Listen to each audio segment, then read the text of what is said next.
Hello, I'm Bruce Francis, and welcome back to Tai Chi Tips. Now, as well as your arm and leg joints only going to 70 or at the most 80% of their potentialities there, how long a stance is, how long your arms go out, how far you retract, how low you go, how high you stand, etc. You also have the fact that your legs and your arms want to move in proportion to each other in terms of what they call bending and stretching.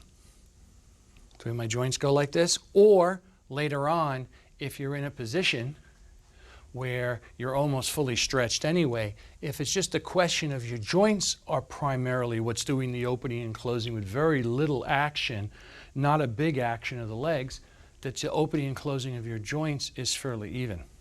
So the big point that you're after, if we just can kind of take this, no matter what it is, if let's say, okay, here, well, I'll take a position from the yang side. I'm going to make it very, very obvious.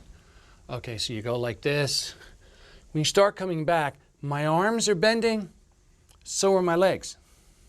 And when I get to 80% as far as I could go now, and I start opening up, they're going to extend together so that when they reach their maximum, they both reach their maximum. When they've reached halfway, they've both reached half of their bend. When they finish the bend, they finish 80% at the same time, 100% at the same time, 50% forward at the same time, 75% forward at the same time, 100% forward at the same time.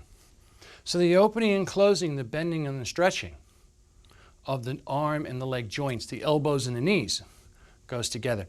I should mention that part of what this is going to be is it's also ultimately going to become that the way the shoulder blades move and the way the internal movement inside the quad moves and inside the belly moves, those are also going to want to move together. But this, again, is something that more a person who's an intermediate student of Tai Chi pays attention to than one who's purely a beginner. But it's good for a beginner to be aware of it, so at least you kind of have an idea they should go together rather than where they're completely disconnected. Thank you very much. Until next time, folks.